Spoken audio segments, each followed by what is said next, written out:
wabarakatuh. Perkenalkan, saya Gulimir Sylvester Bani dengan NIM K1A1236061. Kali ini akan menjelaskan lebih jauh mengenai apa sih itu terumbu karang. Terumbu karang adalah sekumpulan hewan karang yang bersimbiosis dengan sejenis tumbuhan alga yang disebut Zooxanthellae. Terumbu karang termasuk dalam jenis filum Cnidaria, kelas Anthozoa yang memiliki tentakel. Koloni karang dibentuk oleh ribuan hewan kecil yang disebut polip. Dalam bentuk sederhananya, karang terdiri dari satu polip saja yang mempunyai bentuk tubuh seperti tabung dengan mulut yang terletak di bagian atas dan dikelilingi oleh tentakel. Namun, pada kebanyakan spesies, satu individu polip karang akan berkembang menjadi banyak individu yang disebut koloni. Hewan ini memiliki bentuk unik dan warna beraneka rupa, serta dapat menghasilkan kalsium karbonat. Terumbu karang merupakan habitat bagi berbagai spesies tumbuhan laut, hewan laut, dan mikroorganisme laut lainnya. Terumbu karang pada umumnya hidup di pinggir pantai atau daerah yang masih terkena cahaya matahari kurang lebih 50 meter di bawah permukaan laut.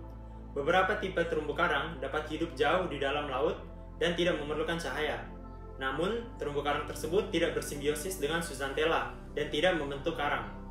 Ekosistem terumbu karang sebagian besar terdapat di perairan tropis, sangat sensitif terhadap perubahan lingkungan hidupnya, terutama suhu, salinitas, sedimentasi, eutrofikasi, dan memerlukan kualitas perairan alami atau yang biasa dikenal dengan pristine.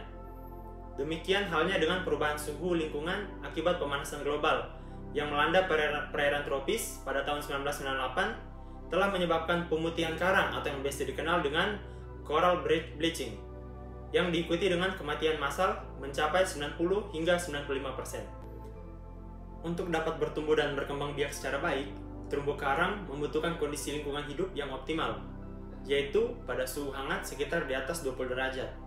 Terumbu karang juga memilih hidup pada lingkungan perairan yang jernih dan tidak berpolusi. Hal ini berpengaruh pada penetrasi cahaya oleh terumbu karang. Beberapa terumbu karang membutuhkan cahaya matahari untuk melakukan kegiatan fotosintesis.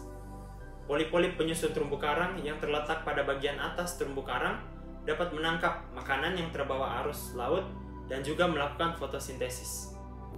Berdasarkan proses geologis terbentuknya terumbu karang dan hubungannya dengan daratan, maka terumbu karang dibagi ke dalam 3 tipe, yaitu yang pertama adalah terumbu karang tipe cincin atau yang biasa dikenal dengan atol, yaitu terumbu karang yang dalam proses pembentukannya memerlukan waktu beratus-ratus tahun.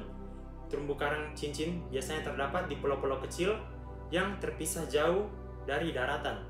Selanjutnya, yang kedua adalah terumbu karang penghalang atau yang biasa dikenal dengan barrier reefs, yaitu merupakan terumbu karang yang berbentuk memanjang melindungi pulau atau benua dari lautan atau samudra dan memiliki goba atau yang bisa dikenal dengan lagun di antara terumbu karang dan pulau.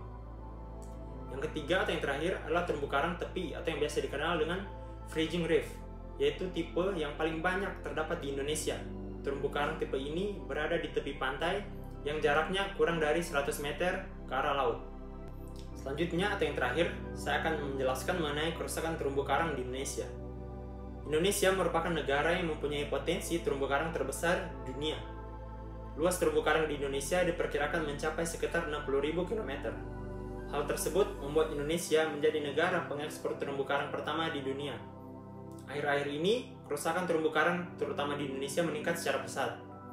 Terumbu karang yang masih berkondisi baik hanya sekitar 6,2%. Kerusakan ini menyebabkan meluasnya tekanan pada ekosistem terumbu karang alami. Meskipun faktanya, kuantitas perdagangan terumbu karang telah dibatasi oleh Convention on International Trade in Endangered Species of Wild Fauna and Flora, laju eksploitasi terumbu karang masih tinggi karena buruknya sistem penanganannya sehingga mempengaruhi kelestarian dari terumbu karang itu sendiri. Sekian penjelasan dari saya mengenai terumbu karang. Jika ada salah kata dan kalimat, saya mohon maaf. Assalamualaikum warahmatullahi wabarakatuh.